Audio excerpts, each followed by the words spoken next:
Welcome to another episode of DD on the Spot. As always, I'm your host, Ryan Johnson. And before we get to our guest here today, I'd like to remind everyone that if you enjoy this content, to please give a like and subscribe down below. I'd greatly appreciate it. We have Saga Eriksson on the podcast. She's an all-star cheerleader, and she's coming to us all the way from Sweden. Our first guest from Scandinavia, I should say. We've had a few from England, a few from Australia, but the first guest from Sweden. And she's here to talk to us about her fitness journey and basically how she got to where she's at right now. But most importantly, Saga, thank you so much for being on the show. Well, thank you, Ryan, for having me. Absolutely. So why don't you give us a little bit of a backstory on what inspired and what motivated you to adapt this healthy and fit lifestyle and really take things up a notch? Oh, well, actually, I got my first membership at the gym when I was 12 years old. I was very young and didn't know anything, so I went to the gym a couple of times with my dad, and he was showing me all the machines, and here you train your triceps, and here you train your biceps, and you do this, and then you do cardio sometimes, and stuff like that. And then I just think it was funny and did it more and more. And ever since I've been 12 years old, I have been to the gym and doing all kinds of stuff. And then, like maybe 2 or 3 years back, I was starting to take the nutrition part more serious, and I was thinking that, oh, I spend so much time in the gym, so why aren't I taking my nutrition serious and build something out of it? And yeah, kind of like that. Yeah, and that's awesome because I remember I was scrolling through your Instagram a little bit before we started, and it's like I saw pictures from like 2 years back, and you have made such a significant change, like from when you look back then to where you look now. I mean, you look great both times, but it's just like it's almost like a completely different person. So, what really inspired you to make that to really start leveling up? Because I mean, if you'd already been to the gym since you were 12, but what really motivated you to take that next step? Oh, that's a good question. Well, actually, um, maybe 2 years ago now, I was gaining almost 10 kilos in like 3 months, and I wasn't feeling very confident about that. And I was like, oh, I don't like how I look, and I don't like this. So I was like, okay, what can I do to make a change to achieve in the gym and to lose that 7 kilos again? So I was trying some different stuff, but I wasn't so what do you call it? I didn't know so much at that time about the nutrition part, and how do you how are you eating to lose weight and training heavy at the same time. So I was just trying some different ways with food and training and nutrition and everything around that. And I guess I just found a part that was working for me, and I was making results very fast, both in the heavy lifts as gym and in my body. I was getting smaller again. Yeah, and that's awesome. And again, I saw one of her posts, everyone, where she was benching like 47.5 kilograms, which is like over 100 pounds US. And I was like, wow, that's actually like really, really impressive. But when you were getting started in the gym, I mean, I always like to say, if you were to walk into a gym with 100 people, I mean, there's 100 different ways as to how those people got into shape, where it comes down to their nutrition. I mean, how many reps they do, what exercises they do. So many things add up to the overall package that people end up seeing. You said that it was a little bit of a struggle because I always like to compare it also to you basically are like a mad scientist trying to concoct your own potion that works best for you. But what were some things that you utilized or used in order to help yourself realize, this works best for my body? Oh, I think you need to try everything. I mean, training is so big. You can do it in every kinds of way, and I think you just need to find what's right for you. I mean, not everyone has to run for the third meal in 40 minutes a day to lose weight, and not everyone needs to, I mean, train till they die because they want to lose weight or gain weight or whatever. So I just think that go to the gym and really take everything you can see and try that and do this, and oh, what's that for a funny thing, and how do you do this, and just make fun of it. Try everything you can imagine. Yeah, I couldn't agree more. And one of my fun questions that I love to ask because everyone's genetics are different. So, what was one body part when you were getting started, really taking things seriously, that really popped out and really, really took off where you don't have to train it as much. And then everyone always has that one body part that really lags behind that they have to train into overdrive to get it to catch up. I'll give you my examples first. For me, my back, because, I had jobs all throughout college of where I'd have to lift, heavy stuff and load it into trucks. So, my back is just set basically. But then I'm also 6'3", so I don't know how many, that's like 75 inches, I think. So I'm pretty tall. So my lower body is just absolutely horrible where, I have to train it into overdrive just to get it to look like anything like I train it. But what were those body parts for you when you were getting started? Oh, that's a good question. I think my best body parts is my shoulders Mm-hmm. and my biceps. Yep. I've been told in the theory that my arms is a place where I can get very much fat. It's a place where everything is laying down. So that's actually a body part that when I cut, I mean, doing a lot of cardio and, in a calorie deficit, my biceps can be a very strong body part. I mean, Give us a flex. Let's see the guns. Yeah. Yeah, that's awesome. Yeah, look at that. Yeah. So yeah, that's definitely true. Now, what was one body part that sort of lagged behind that you had to train into overdrive? I think it's my legs because, it's such a big part and, you can, yeah, I think it's the legs. Yeah.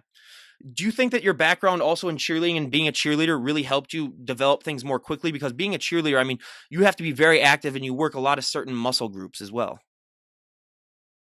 Yes, of course, I think. I mean, it's having improved a lot, both in the, you have to use very much strength, but also cardio. Mhm. As I mean, you need to have the breathing with you. And so I think cheerleading is actually a very good combination of both strength and like you need to use your lungs, your heart, and everything is going so fast. So it's a very good combination, I think. How long have you been into cheerleading? Has it been something that you've always done? Actually, it's my fourth or fifth year now. So I mean, some of my friends and from my team, they have been doing it for their whole life, and I'm like, okay, 4 or 5 years here, but yeah, What's your favorite part about cheerleading? mm, competing, of Yeah. course. I mean, it's a program of 2.5 minutes, but I mean, it's such a big day, and it's so much people there, and everyone is just so happy and fired about it. What is the cheerleading scene like in Sweden? Because everyone knows, how intense it is in the US, but is there a really big cheerleading community in Sweden? Well, for those who are into it, yes. But I mean, if you don't if you don't have any like friends who are doing cheerleading or like a daughter that want to try out, you're like, is there cheerleading in Sweden? And I mean, I think we have like 3.5 to 4,000 athletes, and but I mean, the competition is very, full crowded and everything, so that's really funny.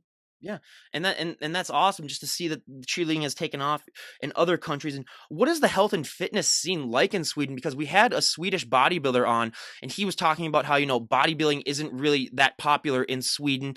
So what is it like just for the average health and fitness goer? Is there a big scene when it comes to health and fitness, or is it something that's slowly getting bigger and bigger in Sweden? Well, I think it's slowly getting bigger, of course.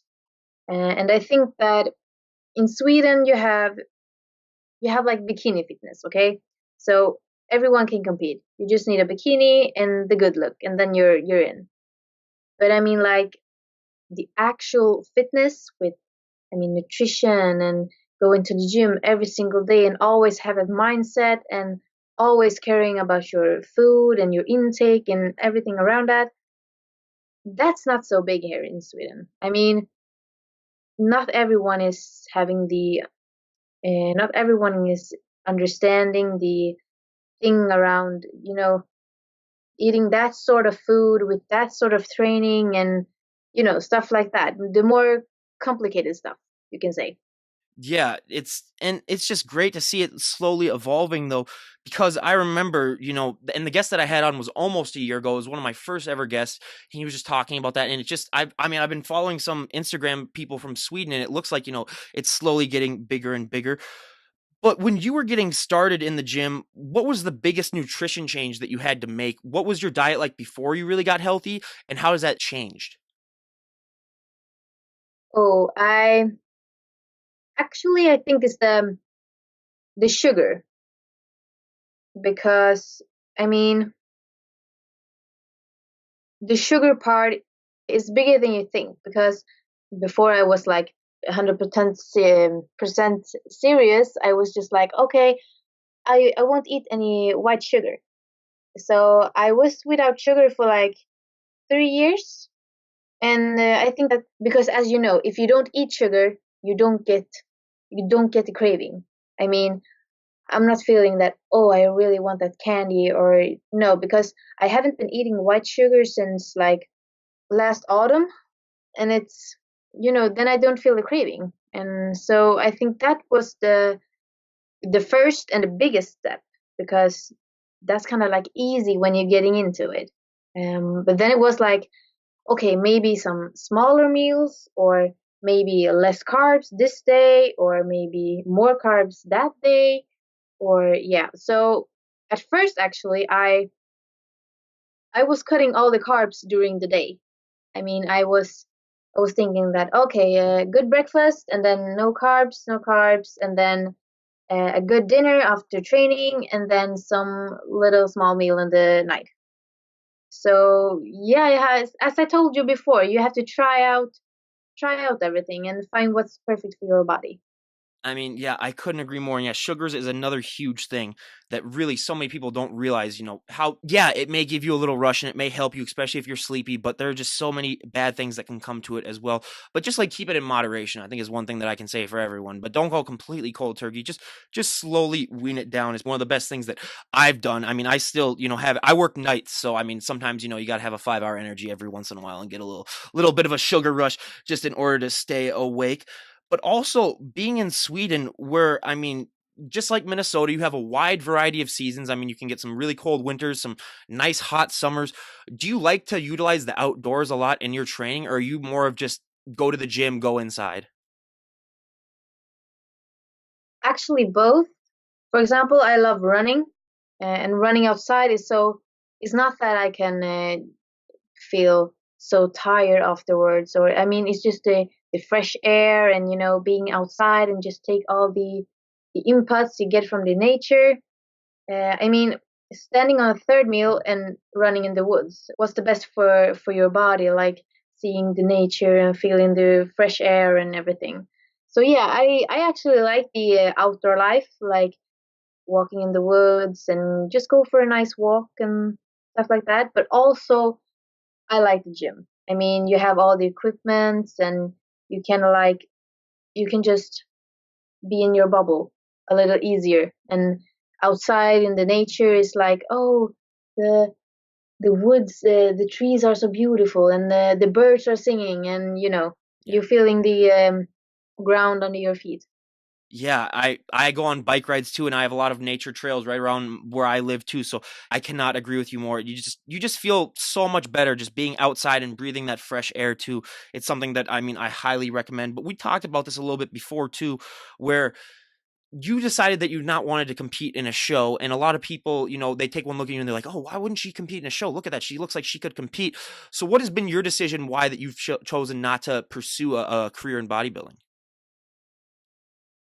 Well, I've been thinking about that a lot, but I think that the main reason is that I don't really believe in the everyone is talking about off season and on season, and the other day they are cutting all the carbs and eat like 1,000 calories a day for a week, and they're competing and they're so tiny, and the other day they're eating everything they can see. I mean, they're just mushing foods, and I don't think that's a healthy lifestyle in the long term. I mean, I think that your body and your shape, or whatever you want to call it, it should be a lifestyle in the long term. I mean, Do you see where I'm going? Oh, 100%. Yeah.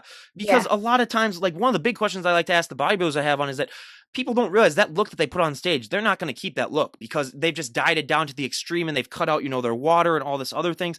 So yeah, and they're always constantly, like gaining and losing weight where they're not like at that just this that average shape where, you're just going to be lean, where you're not going to, keep getting bigger and smaller, constantly. So yeah, and it's not healthy for the body to make those adjustments all the time. So yeah, I couldn't agree with you more on that because it's just one of those things that I mean, and people that do bodybuilding, more power to them. But yeah, just maintaining that healthy life. I mean, like I do as well. But as you can tell, I'm starting to lose my winter weight. I like to put on, about like 10 to 15 pounds every winter just because when it gets to be as cold as it can get here, you don't want to be outside when it's that cold and want to be super lean because, that's not going to be Yeah, a I know fun it's time. cold. Yep. That is not going to be a fun time at all.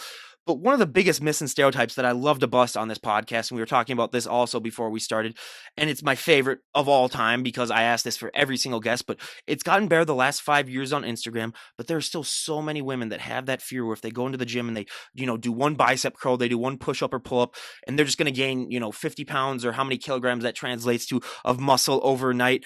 Did you have that fear when you were getting started? And even if you didn't, I bet you hear that all the time now. How do you like to respond to that?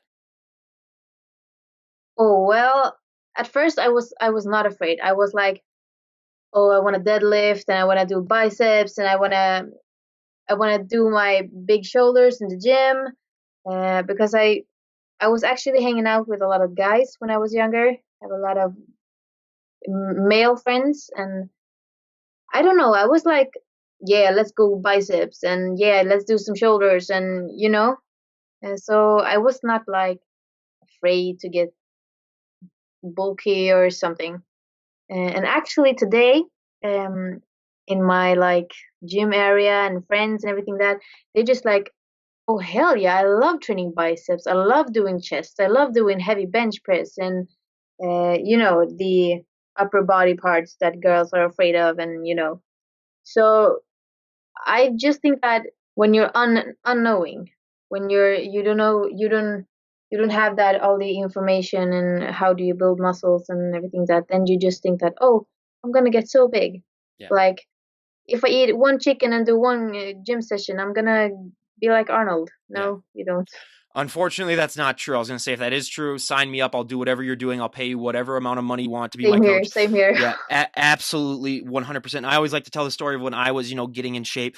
One of my really good friends, she came up to me and she said, I'm seeing you make all these changes and I'm seeing you get, bigger and stronger. I want to go to the gym with you, but I'm just afraid that I'm going to get too bulky. And I told her and I said, look, the amount of weight that you carry in your purse when we go out to clubs or when we go out to get something to eat weighs more than like 90% of the dumbbells. I mean, she had a very heavy purse. I don't know what she had in that thing. I didn't ask questions. But yeah, once she really realized that, I mean, it just, and went to the gym, it's just one of those things with a lot of things in life where if you take that first step into it and realize, oh, it's not so bad at all, things become so much easier. But one of the things that I also like to bring up with that last question, because I think it affects women so much more than it does guys positively, is the confidence boost that you get from working out. I mean, let's face it, you can see some guys that, are really big guys that walk in the gym like they own the place. And, first of all, I want that confidence. Give me that. But then second of all, I mean, especially for women, it just seems to have such a greater impact on them when it comes to that confidence boost. How have you been able to take that confidence boost and adapt it to other aspects of your life? Because I always say that is the one thing from the gym that you really can, help out with every other aspect in your life. Well, that's also a very good question because when I'm like at work or maybe in general with people that aren't that into the training and fitness stuff, they're like, "Oh, how many times a day do you go to the gym?" And I'm like, "Well, now it's like six days a week." And they're like, "Oh, maybe if I'm lucky, if I'm feeling for it, I'm there 2 times." And they're like, "Oh my God, you must be so good." And well, that's funny to hear, but for me, it's coming so natural. It's always have been in my routine to train, and the nutrition. I always been like having my stuff, and I don't know, when you have it in your routine, it's just getting normal for you, I think. Yeah. No, it's definitely one of those things where over time you just get so used to it that I mean, going a day without training when you're not on a rest day, I mean, just seems so weird. It just doesn't feel right. And how has your family's reaction been to you really adapting this healthy and fit lifestyle? Because we've had some guests where their family's just like, "Why are you working out so much? Like, why are you doing this?" But what has your overall reaction been like from your family and from your friends? Well, I mean, my friends, they're like, "Oh, the gym girl and the lifting girl." And I mean, when you're graduating in Sweden, you get like um it's called the class, and I was getting the class. What do you call it? Training addict. Yeah. The class training addict, and they were having a like a poem about it and everything like that, and they just make it to a fun thing, like, oh, now we're going to the gym again, and oh, are you having your chicken again? And yeah, and they're like, oh, that's Saga with her chicken, and yeah, they're making a fun thing of it, and I think it's funny. I mean, it's in my personality, so yeah. And my family, my family loves training. I mean, they love go outside and have a family workout or go to the gym and lift heavy, and they also love the nutrition part, but they don't go that hardcore and always have your chicken and rice or chicken and potatoes and like that. But they are really enjoying the training part and feeling more healthy. Mhm. Not like, oh, now we're gonna build so much muscles and we're gonna do this and that. But they are like, well, it's on a healthy level for them. So they're really enjoying it like I do. Yeah, and that's just so great to have that healthy support system because so many times I've heard so many people about where they don't have that and it just becomes so much harder for them to maintain the lifestyle because if you don't have that much support, I mean, it's all up to you and it's all up to your mental self. And let's face it, sometimes your mind's going to fail you when it comes to, this lifestyle where you're just going to be like, okay, I just need to get something, fat to eat or I just need to take some rest or whatever. But then to have those extra people pushing you and being like, you know what, you can do this. I mean, it's one of the most important things, I think. But one of the things that isn't really talked about so much on Instagram that I love to bring up because for me it is the most important thing when it comes to recovery is sleep. I mean, I had one of the best sleep specialists on the planet come on and talk to me. And first of all, he was from the UK, so he had one of those British accents where you just felt smarter just by listening to him talk. Where I was like, I felt like I gained 10 IQ points just from talking to him. So I even told him, I was like, look, you're going to talk the entire time and I'm just going to listen. But we were talking about, the importance of sleep. And when it comes to working out, sleep is just so important when it comes to recovery. How many hours do you try to get of sleep? And what are some ways that you're able to get the amount of sleep that you need? Are there any tricks about like how you go to sleep early or any tricks on, how to get that good amount of sleep so you can recover and be able to work out the next day? Oh, well, first of all, I get like 6 to 8 hours of sleep every night, around 7, I think, actually. And I think around 7 and 8 is perfect for me. I mean, 6 hours is just a little bit too little, and I'm very sensitive for sleep. I'm feeling when I'm having a bad night or not sleeping very well, or something. So yeah, that's very important for me. And I actually sometimes it's so funny because when I train at the night and then I go to sleep and maybe I woke up in the night or something, I can already feel my muscles are so sore. I mean, they're like, my muscles are also waking up, Mhm. but they're waking up from the dead. Yep. I mean, it's so yeah, sleeping is very important. I'm taking that very serious, actually. I mean, I always say one of the best feelings in the world is after you work out, just work your butt off and do a really hard and long gym session and you get the proper amount of sleep and you wake up, you feel like a superhero basically because you just feel so well rested. So, yeah, sleep is just so important in that aspect. And, the more I can preach that, the better. But now a few fun Swedish questions that I had one guest on that lived in Sweden for a couple of years. He was an American, but he just lived there. And I asked him this and I said, is it really true that Sweden has an ABBA museum for the band ABBA? Yes, it is. Okay. That's awesome. I actually, I'm a fan of ABBA music. I listen to it for some of my workout songs. Every once in a while, if one of them comes on, and I'll be fine. I'll be fine. I'll listen to it. But have you been to the museum? No, Yeah. actually, I don't. No. Okay, good. I was gonna say yeah, because that's so funny that I mean they're the biggest band probably from Sweden that they have their own museum there. That is just I mean that's awesome. But I'm also Norwegian, for anyone out there that doesn't realize that. I'm part Norwegian. And when people think of the area, think of Sweden and Norway, they think that it's very, very similar. But what, in your opinion, are some big differences between Norwegians and Swedish people? Oh, I mean, in Other Sweden, than like the language and the history and stuff like that. yeah, in Sweden, actually, we have some Norwegian jokes that we make fun of the Norwegian. So yeah, I maybe I would say that we think that Norwegians are stupid, but well, I don't know. I don't agree about that. They might be. I mean, look at me, everyone. They might be. I mean, I don't know. Maybe they are a little bit. But yeah, it's. I always like to say that because I always find it funny when I had a Danish person on it. And, like Danish and Norwegian, they're two completely different languages. But if they're spoken, they can understand them completely. Like that's one of those weird phenomenons where they're two separate languages, but they're understandable to each other. But being that Sweden, has their own style of cuisine other than, like the American, just the burgers and the French fries and all that other really unhealthy stuff.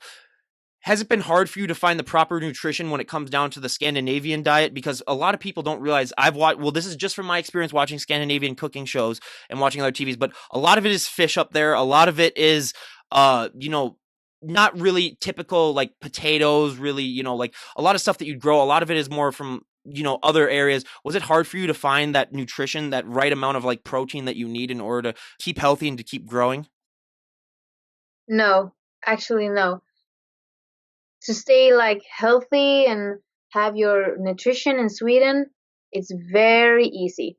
I mean, you have a lot of like healthy restaurants, but you also have, of course, the unhealthy one, Mm-hmm. the fast food and like that. But no, I would say it's very like easy and it's not that expensive either with the right groceries. Yeah. No, it's definitely it's one of those things where you do look at like, especially Europeans, and they're all so damn skinny, and us Americans are just like, God, how do they stay so skinny? But then they look at, the portion size, and here, it's this big for a Oh hamburger, and yes. over there, Yeah. it might be a little bit more like that. So I was like, yeah, the portion sizes might do a little bit. I'm gonna give you an example. So about once a month I go to this place called Smash Burger right where I live, and they make hamburgers that are so big that they come out of the bun and they're on the plate, like the meat part of it is that it like comes out. And I feel so fat eating it, but I have it once a month. That's like my one cheat meal for a month where I just let myself just pig out and have it. But yeah, that's I mean, I look at all these proportions for these other countries and I was like, yeah, well, no wonder they're all skinny and they're all in shape. We're all over here, now granted, the state that I live in is considered the healthiest state, so we are, very, very healthy, but still it's one of those things where you look at it and you're just like, oh my God, it's just so amazing how big the differences are. But two of the questions that I love to ask all the health and fitness guests that I have had on my podcast. For the first one, I mean, for me, there were so many positive things that have happened to me, ever since I started working out and getting bigger and stronger. But there have also been a few negative things. One of the negative things for me is that you're going to get asked to move a lot of people's furniture. You're going to get asked to open a lot of pickle jars. I'm still at home with my parents for the next couple of months before I move out. And every single time they come in with groceries, I basically have to lift the car into the driveway and then carry in the groceries. Has that been a similar experience with you where people can take one look at you and just see that you're in great shape and just assume that you can do favors for them? No, actually, maybe like my mom, she's like, "Oh, you're so strong. You lift so much weight. You can take the bags." And but no, not like in general. Oh, so lucky. Because I always gotta say, it's one of those things for me too. Where it's a double edged sword because I'm being 6'3". I mean, I could have zero muscle at all, and they'd be like, "Oh, tall guy, go and reach the top shelves," or "Tall guy, go and do that." But also, I mean, a lot of our guests that we have on talk about, especially the women that have on about how seeing a woman that's muscular in public for a lot of people. I mean, that's not of the normal. So, have you gotten any reactions, or do people usually react or stare when you go out in public? And how do you deal with those reactions? No, maybe not. Maybe not like that. They just, the Swedes, they aren't talking so much. I mean, the Swedes in if you go on the street, no one is everyone is looking at their phone. Mm-hmm. So no, I wouldn't say that but actually when I'm like if I'm at a job and I'm telling people that, oh, but well, I like to work out a lot and like that, they like, oh, I can see that. And or maybe one day when I was trying a t-shirt, the waitress was like, "Oh, damn, your arms! Wow, they're popping!" And I was like, "Oh, thank you, biceps curling in the gym. Yeah, well, that's good." And that's, I totally forgot when I was asking that question about, how reserved a lot of Scandinavian culture is, where, you don't really talk really unless spoken to, or you don't really, you don't really go out of, and that's my Norwegian side of my family too, that I get all the time when we're at like family dinners. But here's the other problem. My mom side is also part Italian. So when you get the Italians and the Norwegians together, it's very interesting having the reserved Norwegians and then the Italians that can't shut up and are talking basically the entire time. So it makes for very interesting family holidays. So yeah, that's the best thing that I look forward to when it comes to holidays. But now, probably my favorite question to ask, and again, it's a multi-million-dollar idea for anyone out there. And I always say, fit guys have their own problems when it comes to this, but fit women as well have their problems. When it comes to clothes for women with muscle, I mean, your clothing options can be limited. I mean, I always say the moment you said that your shoulders were the first thing that popped out and really took off, I was like, okay, well, dresses normally aren't your best friend then if you have big, broad shoulders. Jeans are another thing that we hear of all the time, where if you have, a big lower body and a small waist, I mean, jeans are not made for that. What have been some ways that you've found that you're able to compensate for the fact that your clothing options can be very limited?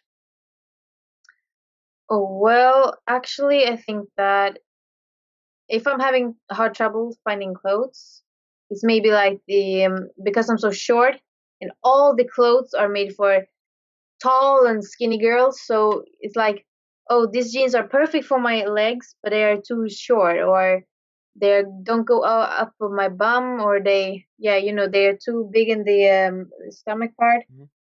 But I don't feel like buying clothes is something hard. I mean, it's just the length problem, Yeah. the clothing system. So yeah, I don't feel like that's a problem. Well, and that's one thing too, because like a lot of the guests that I do talk to that have problems, they're like super, they're like that big basically, and it's just like, if that might be a little bit harder for them. But yeah, it's just so fascinating to find out, all these. And I think also, being from a country where a lot of people are in better shape, where they have a little bit more available clothing options for that. But again, anyone out there who has any ideas for a clothing brand or anything like that, definitely let me know. I mean, some of my guests that I have on, they're definitely looking for something like that. But now I also love to ask, guests from other countries. And you said that before we started this podcast, that you've been to the United States and you went to New York. What was that experience like, coming from, Stockholm all the way to New York? I mean, I can imagine it was a vastly different, sort of a culture shock, probably. Oh yeah, yeah, it was. I mean, it's cities both, but I mean, New York is so bigger, and Stockholm is like, oh, it's so tiny. But I mean, I think it was like everyone is so, everyone is speaking to you. Mhm. Like, if you're standing in the line in the grocery stores, you can start a conversation with whoever, and that does not happen in Sweden. I mean, if you like standing too close to somebody at the subway, you're a strange person. And I mean, in US, they can gladly hug you or take your hand, or I mean, take your hair and like, oh, your hair is so beautiful, and I just love that. I Yeah. just love that. Yeah. Well, that's one thing too that I've realized when I've had, we've had some foreign exchange students come to our school when I was in high school, and they were just talking about like, yeah, everyone's so friendly and everyone talks like a lot. We had one from Norway and we had another one from like Germany and Brazil, and and all of them were just saying the same exact thing. So yeah, that is one thing that we hear of a lot. But now we go to our audience favorite, my personal favorite part of the podcast, where we're going to ask Saga here about a dozen or so questions that we ask all of our health and fitness guests, sort of more of a getting to know you part. So for our first question, what is your go-to workout song at the moment? Oh, that's a good question. Workout song. Actually, some days I just take the a random playlist and do like play. But I think I would say, "Bring It Back" with DRO. DRO. All right, everyone, I'll leave a link to that down below, and I'll go and give that a listen to. So I always like to take my guests what they listen to, and I like to give it a listen. So Bring It Back, DRO. I highly recommend that. Everyone go check that out. And for me personally, I mean, I gotta have my cheesy '80s music. Just the cheesier, the better. Just the cheesiest. We're talking. I mean, even coming close to your region, like Aha's Take on Me is one like White Snake and Bon Jovi and all those cheesy things. just to help me just get that motivation. But I have a gym at home, luckily, where it's not really like a gym. It's just, a couple of exercise machines and, like a treadmill and, some dumbbell bars and, just some things just to basically maintain your body and not really gain that much. But so I work out, about half the time at home. But the other times that I do go to a gym, I'm one of those people where I have to wait for the beat to drop. So if I'm doing like a lat pull down, I sometimes will just be like this, and then people will come up to me and be like, "Hey, are you all right? Did you like hurt your back?" And I was like, "Nope, just waiting for the beat to drop. Just it's fine, everyone. Like it's fine." So yeah, I am known throughout my gym as the guy that waits for the beat to drop. But hey, I'll take it because I've read some studies that say that if you wait for that to drop, it can help raise your adrenaline. It can really help you with your lifts. But now, out of all the people on the planet, who is one person that you would like to work out with the most? Oh, Danaline Bailey of all time. Yeah, I would definitely choose her all time. Danaline Bailey. So I have a funny story with that actually, because I went to school in a town called Mankato, which is about an hour south of where I live right now. And the year after I graduated, she came down to open up a gym in that town. And so she was Oh, there. She was there for a day to talk to everyone and hang out. I didn't know until after the fact that she was there, because if she was, I probably would have driven down there and just been like, hey, what's up? But yeah, so that was really cool that she opened up a gym right in the town where I used to go to school. It was only like an hour drive away, but yeah, I always say if I would have known. But yeah, she's a huge inspiration for so many people, and that would be awesome to do as well. But now, what is one item that you always need to have in your fridge at all times? in my fridge, Yeah. one only. Oh, you can do multiple then. So what it's like if we were to look in your fridge, like what would be the most what would be the thing that you enjoy the most that you'd have in there? Oh, I think my done chicken, Done chicken. my prepared chicken, Yep. or maybe eggs. Mhm. I eat a lot of eggs and Cola Zero. Oh, yep, that's Always good too. that Cola Zero. Yeah. I'm more of a Pepsi guy myself, but yeah, Coca-Cola, I'll have that anytime. Yeah, those are just, that was one thing when I was younger that really got away from me, where I would just have Mountain Dew all the time, or I just drink, we call it pop here in this part of the United States. We call it pop, but yeah, I would have that all the time. But yeah, and that's awesome. And I gotta say, another reason why you probably shouldn't go into bodybuilding is because some of the bodybuilders I have on, they just douse their chicken and their eggs in mustard, a lot of them, because mustard has 0 calories and 0 fat. And it's like, why would you want to do that? That just ruins it. I always say you might want to reevaluate your life if you're having to do that. So, but again, yeah, that's chicken and eggs. I would say the same thing for me as well. But now, out of all of your followers that you have on Instagram, what is one thing that you think they'd be surprised to find out about you if they met you in person? Oh wow. I don't know. Maybe that I'm very I'm talking very much, and I'm like sometimes when I start to telling them about something, my mouth doesn't shut. I mean, I can't stop. She'd be a good American, basically, is what she's saying then. Yeah, Yeah, yeah. yeah, actually. Yeah. Yeah. And that's awesome. And I saw you said before that you're short too. So we get that all the time too, where people are like, yeah, I'm on the shorter side. But for me, it's the exact opposite. But now if someone were to come up to you and say, Saga, we made a choice that, you could change one thing about the whole health and fitness industry as a whole, what would be one thing that you would like to see changed about it? Wow, that's a good question. Oh, I think mm, making a easier way to making money out of it. I think. I mean, you can be a professional soccer player, or you can be a professional hockey player and do like 30,000 a month out of that. And but I mean, also in cheerleading, Yep. you can't make money out of cheerleading, but you can like compete on a national level. And I think in the fitness industry also, you can be like lift be the strongest in the world, or you can you can win the European Championship or World Championship. You can't like earning money out of it. And I think that, well, you're putting so much work.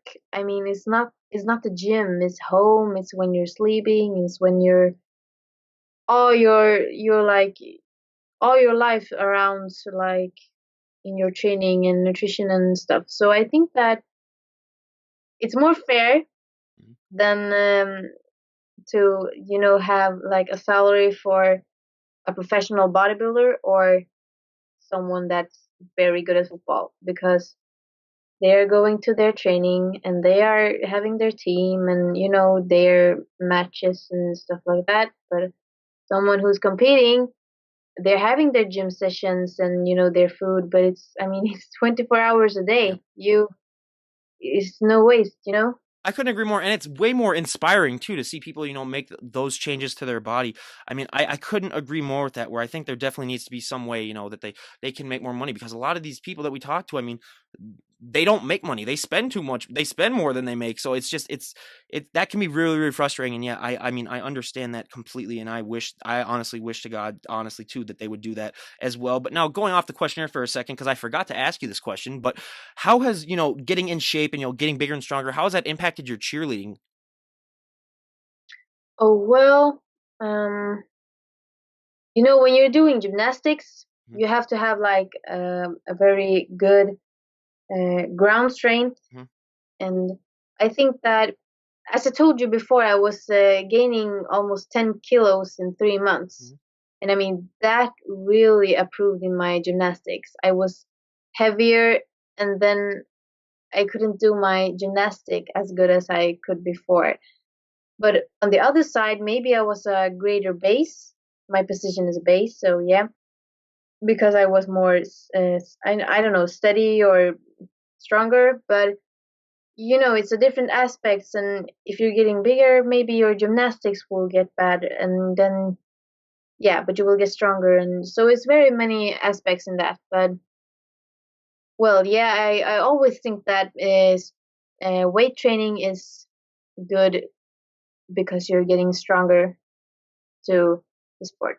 Yeah. I couldn't agree more. I mean, weight training benefits you in so many more areas than just the gym, especially if you're an athlete. But going back to the questionnaire, if you could go back in time and talk to the 18-year-old version of yourself, what would be the best piece of advice you would give her?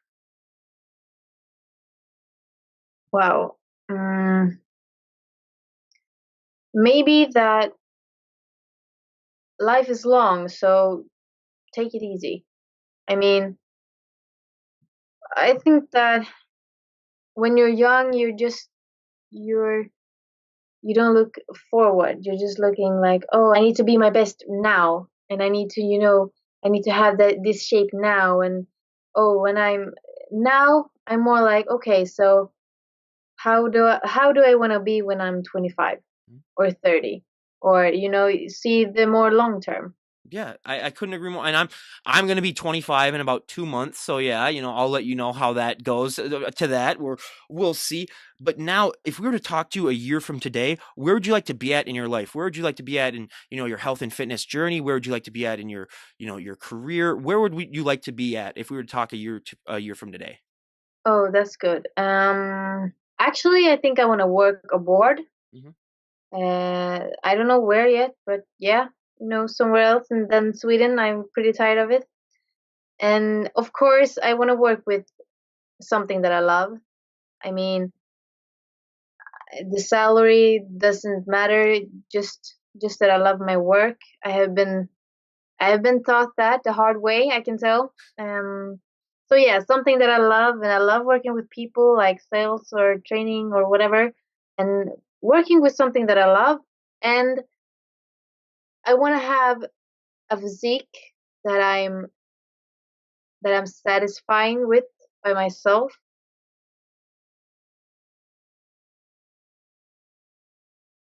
and I'm feeling strong at the gym. I'm feeling like I'm having energy through the whole day, and I want to feel like, yes, I can do this no matter what. And yeah, just feeling happy about life and having energy, and How close are you, do you think, to attaining that physique where you are very satisfied with it? oh, that's the thing also. Yep. When you're sculpting your body, you're never satisfied. But yes, I think you need to find a way to find a balance between being satisfied and what's okay for you, and okay, I'm not looking like that, and it's okay. And but I want to look like that. Okay, how do I get that? But it all needs to match and be on a healthy level, I Mhm. think. And you also mentioned your training where you work out 6 times a week. What do you train on those days? What does your average week look like when it comes to body parts that you train, and what your schedule's like? Oh, actually now, previously I have been doing push-pull legs, Mhm. very much deadlift and heavy squats and bench pressing a lot. I love bench press. And she's very good at it. I can tell from Instagram. Yep. Thank you. And right now I try to keep those heavy lifts and bench press and heavy squats.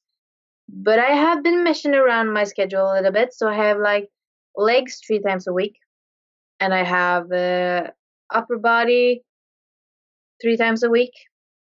So I split it up like, I don't know, pretty good. I hope.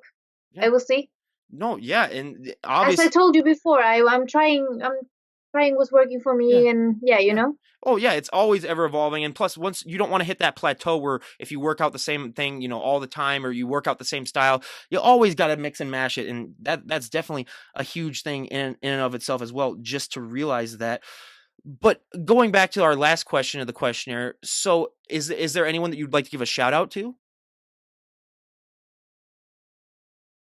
Oh yeah, yeah, there is. Her name on Instagram is Aspenskog. Okay. It's a Swedish name, and that's a very close friend of mine who helped me a lot in my fitness journey, I guess. So yeah, Caroline Aspenskog. Let her know. I'll ask her if she wants to come on this podcast. That would be great to have her on. So we'll Yeah, see. yeah, of course. Yeah, Ask her. we'll see if we can get her on. But now these last few questions before we wrap things up. So one of the things that I love to ask, especially the people that are, a little bit shorter on the podcast, because you kind of have that, you get to have the benefit of when you walk into the gym and when people see you put up heavy weight, you normally get like a lot of a shock and awe where people are just like, oh wow, that's amazing. What is that feeling like for you when you walk in the gym and people just might not think that you're as strong as you are, and then they finally see you, put up that weight? Is that just super satisfying to you? Just realize that you've kind of, made them realize that, like, hey, I come here to work out and I come here to get in shape. Well, yeah, of course, it's some satisfying about it, but I mean, I don't think about it like that Hmm. because I'm not going to the gym for for for the fame, Hmm. for the 30 minutes of fame, or Yep. like that. And I'm not going to the gym and standing in the mirror and like or standing behind some other girl and like, oh, look at my biceps, or oh, Yeah. look at this one, or yeah, I'm just doing my thing. And if someone is commenting or saying something fine, I'm being so glad. I mean, so thankful, because I mean, when you're doing so much hard work and someone really sees it, that's when you think like, oh, well, maybe I'm doing fine at least. Well, and I can honestly say that you are doing fine and keep it up. So now we have our final two questions of the podcast. So now if someone were to walk up to you on the street and say like, "Oh my God, you look amazing. I want to really get into shape and I want to really start to, work out," what would be the best piece of advice that you would give them just to be able to get started? Because for so many people, just taking that first step, like we talked about before, can be the hardest thing. Oh, well, it's have actually been some girls writing to me to say like, "Oh, how do I get to the gym? And I'm so shy, and what do you eat?" And I was like, "Okay, first of all, you need to find what's good for you, both in nutrition way and training way, because well, if you're going to a gym and you have never seen a squat rack before, of course you don't know how to use it. So I always tell everyone that go to YouTube or go to Google and just take all the information you can find, because I mean, today you can find everything on the internet. I mean, go to the internet, read everything about it, if it's the nutrition, or watch exercise, and always have a plan when you go to the gym. Like, okay, I'm gonna do this and this and this exercise, and I'm gonna do this afterwards, and I'm gonna try this one today, and maybe watch some videos before, or Google some pictures of the exercise or something. So always have a plan, and like a goal with your training before you start if you're new to it? Yeah. No, yeah, and that's so important because we have so many people that go into the gym where they just think, if I train as hard as I can, then I'll just look fine and I'll be fine. But I always like to compare it to between, like being an alcoholic and being someone who wants to get into shape. If you're an alcoholic and you go one day without drinking, you've already seen significant progress. But if you go to the gym for one day and you're overweight, you're going to look the same, exact same. I'm going to be completely honest. It's going to take, a lot of time and a lot of effort, especially with people in our generation where, everyone wants everything now and they want it yesterday. They're not willing to put in the hard work. But how is that, for our last question, how is that mentality that you get from working out, of you just seeing these results and having to really put in all that time and effort, has that helped out in other aspects of your life, just along with the confidence as well, where you realize that, like things take hard work and things take time? Has that really helped you sort of, especially being in the generation where people do want things, immediately? Has that really helped you with your patience and your ability to work hard for goals?